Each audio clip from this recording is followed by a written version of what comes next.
Okay, तो last class में अपन लोगों ने क्या डिस्कस किया था कि साइमल्टेनियस जो इक्वेशंस है उनका अपन सॉल्यूशन कैसे फाइंड आउट करेंगे, ठीक है ना। मैट्रिक्स मेथड से अपन ने इससे पहले डिटरमिनेंट मेथड से चेक किया था, और फिर उसके बाद जो लीनियर इक्वेशंस होती है, लीनियर इक्वेशन इन 3 वेरिएबल, वो एक प्लेन को रिप्रेजेंट करती है, 3D प्लेन, है ना। तो 3D में भी अपन सॉल्यूशन फाइंड आउट करके देखेंगे। 3D से भी वो क्वेश्चन हो सकता है, डिटरमिनेंट से भी वो क्वेश्चन हो सकता है, और एट द सेम टाइम वो मैट्रिक्स से भी वो क्वेश्चन सॉल्व हो सकता है, ठीक है ना। और एक क्वेश्चन लगभग ये मान के चलो कि जेईई मेन में आता ही आता है इस टाइप का क्वेश्चन, ठीक है ना। तो देखते हैं भाई कि साइमल्टेनियस इक्वेशन जो है उसके अंदर अपन ने देखा था कि अगर अपने पास में इक्वेशंस दे रखी हो, कौन सी इक्वेशन दे रखी हो भाई, अरे बोलो भाई। जैसे a11 x1 a12 x2 plus up to a1n xn is equals to b1. Similar a21 x1 plus a22 x2 plus dash dash dash a2n xn is equals to b2. इस टाइप से अपने पास इक्वेशन दे रखी हो an1 x1 plus an2 x2 plus dash dash dash ann xn is equals to bn. इस type से अपने पास equations दे रखी हो लीनियर, है ना। ये ऐसे ही डराने के लिए दिए तुम लोगों को, वो क्या रहेगा xi और z, तीन ही वेरिएबल में तीन इक्वेशन देगा बस, ठीक है ना। ये तो ऐसे ही माहौल बनाने के लिए तुम्हें बताया है। क्लियर है वाली बात बेटा? Yes sir. ओके, तो चलिए भी यहाँ से अपन ने एक बनाया, कौन सा वाला मैट्रिक्स, ये a जिसको अपन कोएफिशिएंट मैट्रिक्स बोलते हैं, दैट इज a11 a12, ये जो भी वेरिएबल्स हैं इनके जो भी कोएफिशिएंट्स है a1n a21 a22 dash dash a2n an1 an2 dash dash ann, ये था अपने पास। ओके, सिमिलर उसके बाद अपन ने देखा कि एक वेरिएबल मैट्रिक्स भी बनेगा x, जिसको अपन ने नेम दिया that is x1 x2 x3, ये क्या था अपना एक कॉलम मैट्रिक्स बनेगा। क्लियर है वाली बात बेटा जी? कॉलम मैट्रिक्स कौन सा होगा? जिसमें एक ही कॉलम गिवन हो। क्लियर है वाली बात बेटा? और सिमिलर एक कांस्टेंट मैट्रिक्स होगा जिसको अपन ने b नेम दिया, कांस्टेंट्स जो इक्वल टू में गिवन होंगे b1 b2 dash dash dash bn। तो ये जो भी इक्वेशन है इसको रिप्रेजेंट कौन सी इक्वेशन कर डालेगी? ax is equals to b। Clear है वाली बात बेटा जी? अब इसमें अगर बहुत साइड अपन ने इनवर्स से मल्टीप्लाई कर दिया, मल्टीप्लाई बाय a इनवर्स, तो जैसे ही a इनवर्स से मल्टीप्लाई किया, अभी तक अपने को पता नहीं है कि इसका इनवर्स एग्जिस्ट करेगा नहीं करेगा, ठीक है ना। लेकिन फिर भी अपन एक बार के लिए मल्टीप्लाई करके और इसका सॉल्यूशन फाइंड आउट कर रहे हैं, तो फिर उसके बाद अपन इसका नेचर देखेंगे अलग अलग, कि एक का डिटरमिनेंट वैल्यू 0 हो रहा है तो क्या कंडीशन होगी, वो सारी चीजें कंडीशंस देखेंगे अपन। एक बार के लिए अपन a इनवर्स से इसको क्या कर रहे हैं, मल्टीप्लाई कर रहे हैं। तो a inverse a into x is equals to हो जाएगा a inverse b। Okay, a inverse हो गया b, a इनवर्स a हो जाएगा अपना, अगर इनवर्स एग्जिस्ट कर रहा होगा आइडेंटिटी मैट्रिक्स बन जाएगा, और x इज इक्वल्स टू आ जाएगा अपने पास that is a inverse b। अब a इनवर्स जो होगा वो अपना क्या होता है अभी? a इनवर्स अपना क्या होता है upon determinant of a। adjoint of a is divided by the determinant of a। तो यहाँ से x का जो वैल्यू है वो क्या आ जाएगा, दैट इज a dz, मतलब adjoint of a into b is divided by the determinant value of a। ये हो जाएगा अपना वेरिएबल x। तो ये तो अपने को चाहिए होगा। क्लियर है वाली बात बेटा जी? Yes sir. Yes sir. हमने लास्ट क्लास में डिस्कस कर लिया था, फटाफट से नोट डाउन कर लो, अगर किसी ने नोट डाउन नहीं किया है तो बढ़ते हैं आगे।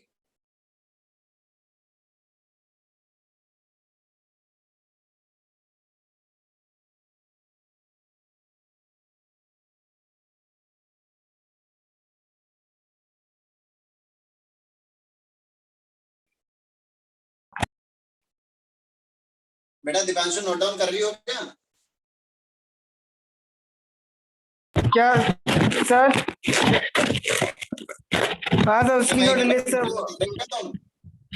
सर ले लिया सर। सवाल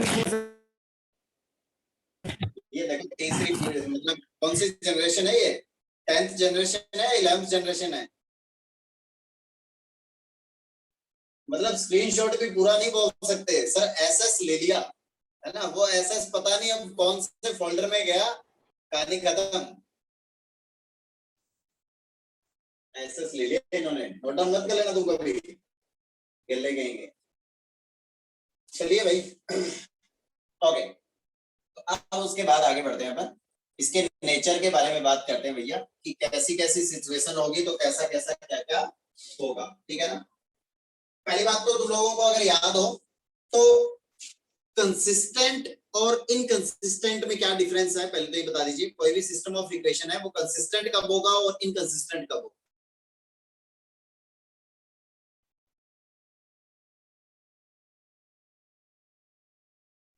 अरे डिटरमिनेंट की कहानी में कुछ याद होगा? At least one solution, no solution, भूल गए, गुड़ गोबर कर दिया सब। ट्रिवियल, नॉन ट्रिवियल, ये सब बातें याद है कि नहीं है? कैसे बच्चे यार। चलिए कोई बात नहीं, लिखिए। सर याद है। हाँ तो याद है तो फिर चलो ठीक है, अच्छी बात है। फिर मैं भी सीधे लिखवा देता हूँ, बिना समझाए सीधे लिखा। लिखो फटाफट से पहला पॉइंट लिखिए। If determinant of a is not equals to 0, determinant of a not equals to 0 होगा, दैट मींस अपना ये जो भी लिखा हुआ है x is equals to a inverse b, ये था अपना adjoint of a into b is divided by the determinant of a। अब अगर डिटर्मिनेंट वैल्यू जो है a का वो अगर 0 नहीं हो रहा है तो इसका मतलब उसका इनवर्स एग्जिस्ट करेगा। इनवर्स एग्जिस्ट करेगा तो इस टाइप से मल्टीप्लाई करने पे सॉल्यूशन देगा। और ये 0 नहीं हो रहा है तो न्यूमरेटर चाहे 0 बने चाहे नहीं बने, उससे अपने पास में क्या आ जाएगा, एक पर्टिकुलर सॉल्यूशन तो आएगा ही आएगा 100%। ये बात क्लियर है बेटा? Yes sir. Yes, sir. Okay, इसका मतलब ये हुआ कि if determinant of a is not equals to 0 then क्या कंडीशन हो जाएगी, जो भी अपना सिस्टम होगा वो कैसा हो जाएगा, कंसिस्टेंट होगा या इनकंसिस्टेंट होगा? कंसिस्टेंट। Consistent. कंसिस्टेंट एंड और क्या हो जाएगा भैया, कंसिस्टेंट, या फिर ऐसे लिख दो सीधे, हैविंग यूनिक सॉल्यूशन। क्लियर है वाली बात बेटा जी? Yes, sir. Yes sir. ये वाला पॉइंट फटाफट से नोट डाउन करो भाई।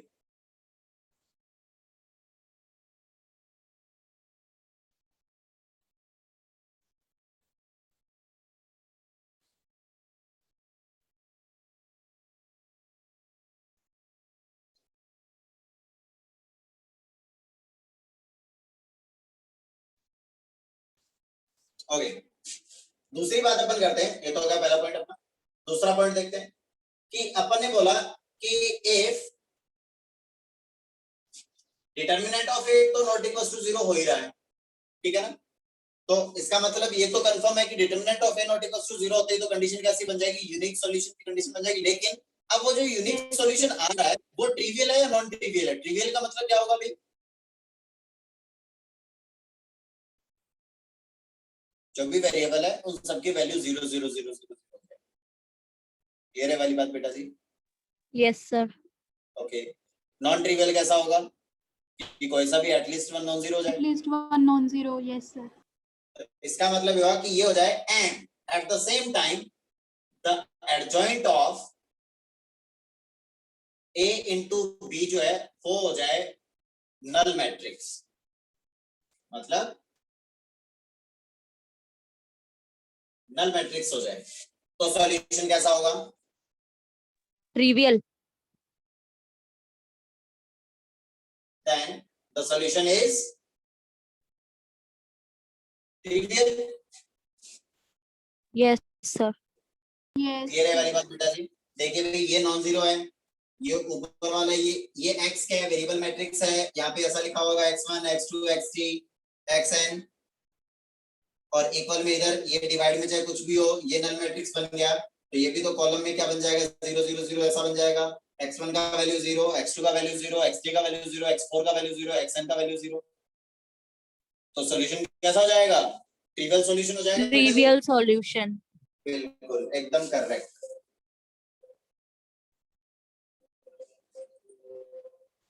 हो गया note down? Yes, sir. Okay. Third point is if the determinant of A is not equals to 0 and also the adjoint of A into B is not a null matrix. ये zero का मतलब ये null matrix को represent कर रहा है, क्योंकि ये मैट्रिक्स है और मैट्रिक्स मैट्रिक्स के इक्वल हो सकता है, मैट्रिक्स की कोई पर्टिकुलर वैल्यू नहीं होती। ये वाली बात बेटा जी। तो ये जीरो किसको रिप्रेजेंट कर रहा है? नल मैट्रिक्स को रिप्रेजेंट कर रहा है। देन सॉल्यूशन कैसा हो जाएगा? Non trivial solution. Solution is non trivial. Clear है वाली बात बेटा जी?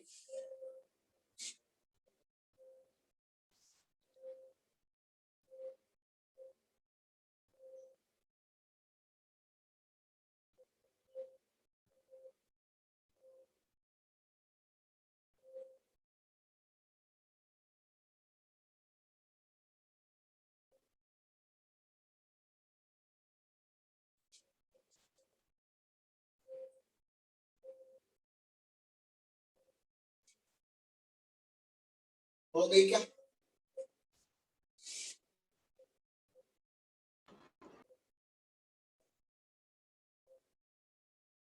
Done sir.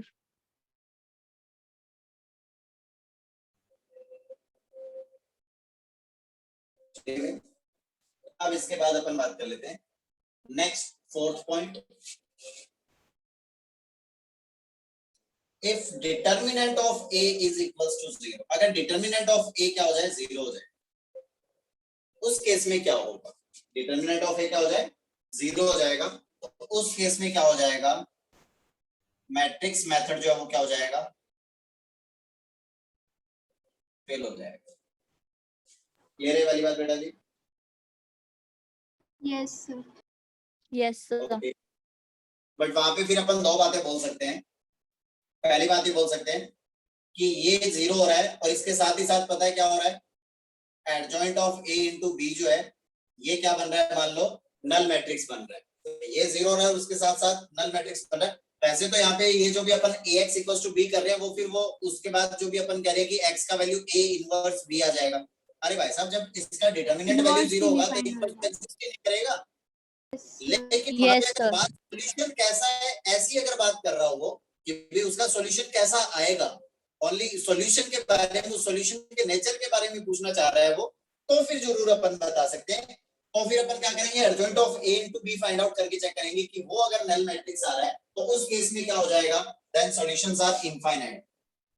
Then infinite solution.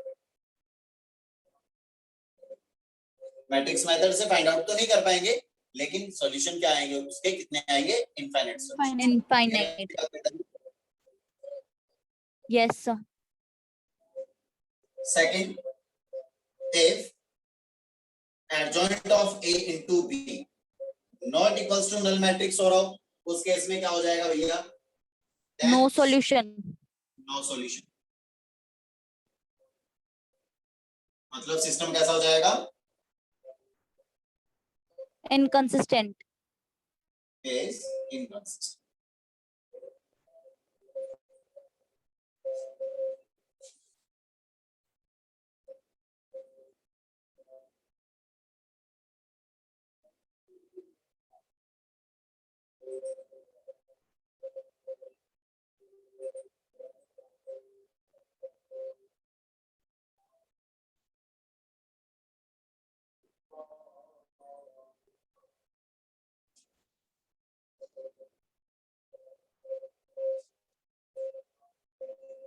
हो गया नोट डाउन भैया जी? No sir wait.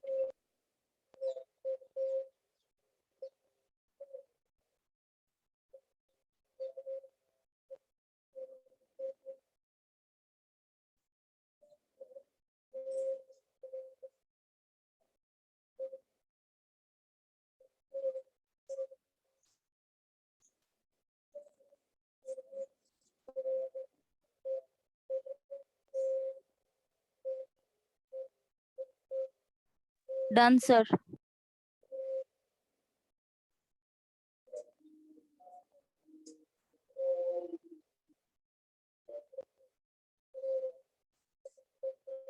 ओके,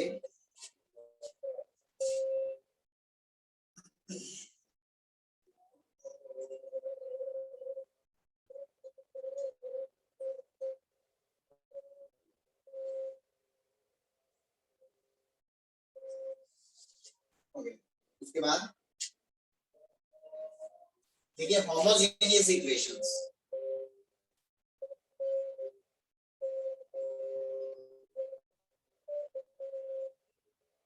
इन इक्वेशंस में क्या हो जाए, a11 x1 है ना, a12 x2, a13 x3 dash dash dash a1n xn equal to में जो कांस्टेंट है वो क्या हो जाए, 0 हो जाए। समझ रहे हो बात को? a21 x1 a22 x2 a23 x3 a2n xn is equals to 0. Similar, an1 x1 an2 x2 an3 x3 dash dash dash ann xn is equals to 0. तो इन सब की जो भी डिग्री है वो क्या होगी, सेम होगी, इसीलिए इसको अपन क्या बोल देंगे, होमोजेनियस इक्वेशन बोलते हैं। क्लियर है वाली बात बेटा जी? ऐसा डिटरमिनेंट में भी देखा था अपन ने। क्लियर है वाली बात बेटा जी? Yes, sir.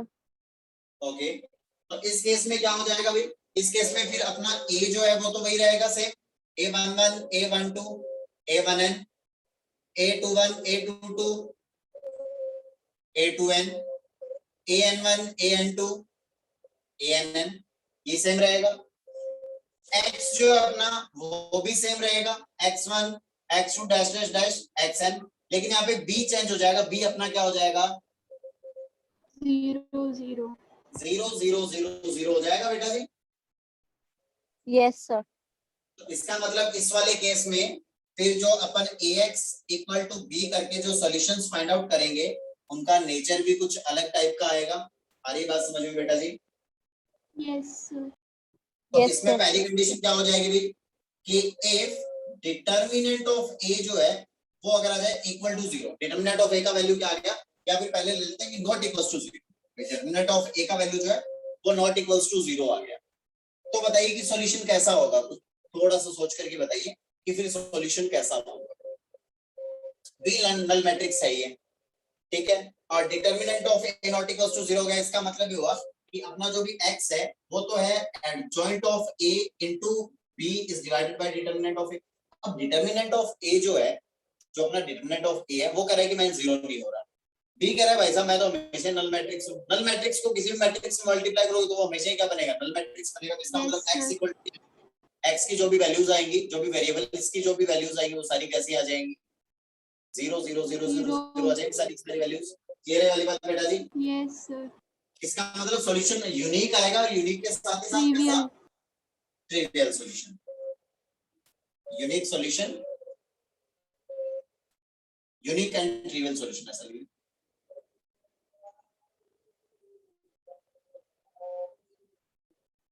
क्लियर है वाली बात बेटा जी?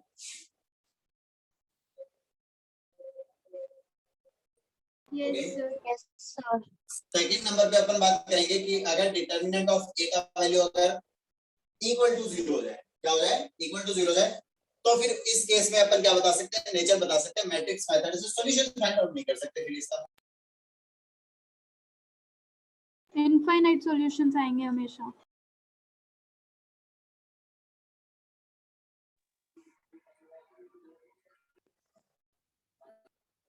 Infinite solution, non trivial, containing trivial also। तो इनफाइनाइट सॉल्यूशन होगा तो उसके अंदर 0 0 0 भी एक सॉल्यूशन आ रहा होगा, तो इसका मतलब अगर होमोजेनियस इक्वेशन दे रखी है और फिर उसके बाद उसके सॉल्यूशंस के बारे में बात करना चाह रहा है वो, तो उस केस में अपन क्या कह देंगे भाई साहब कि अगर डिटरमिनेंट ऑफ a का वैल्यू अगर 0 हो रहा है साथ के साथ, तो इनफाइनाइट सॉल्यूशंस होंगे, और उसके अंदर नॉन ट्रिवियल वाले सॉल्यूशन भी आएंगे और ट्रिवियल वाले सॉल्यूशन भी आएंगे। क्लियर है वाली बात बेटा जी? yes sir तो non trivial solutions containing trivial also।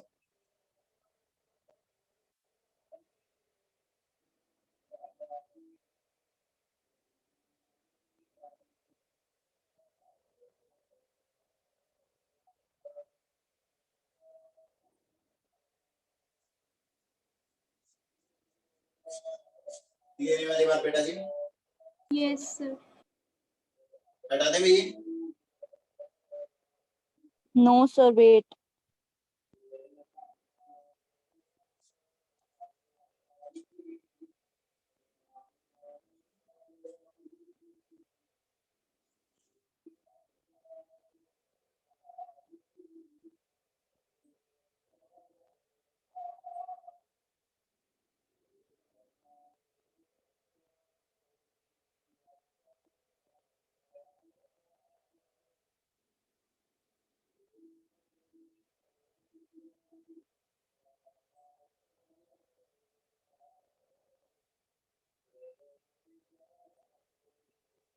हो गया क्या बेटा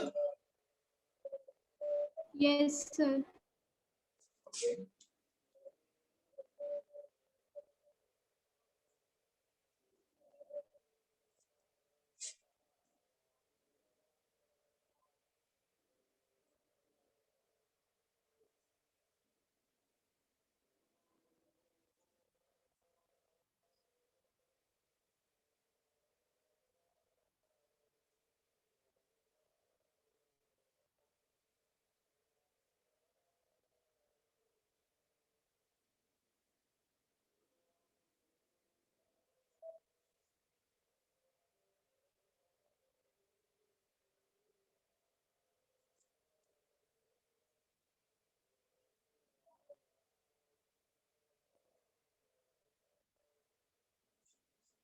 Question is solve the system of linear equations x plus y plus z equals to 6, x minus y plus z equals to 2, 2x plus y minus z equals to 1 by matrix method.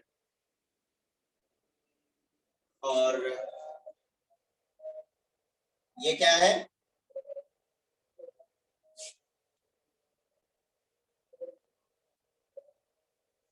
Homework है ना and also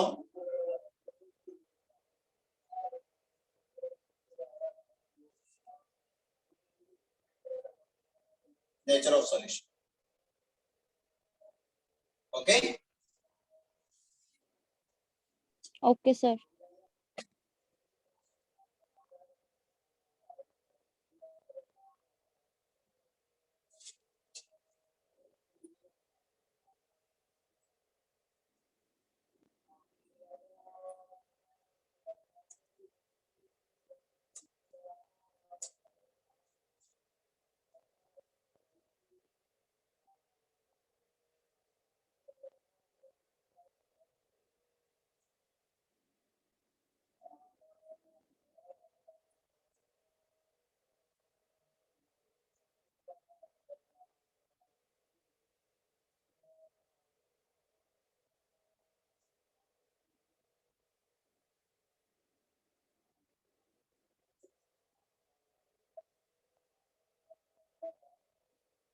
Done, sir.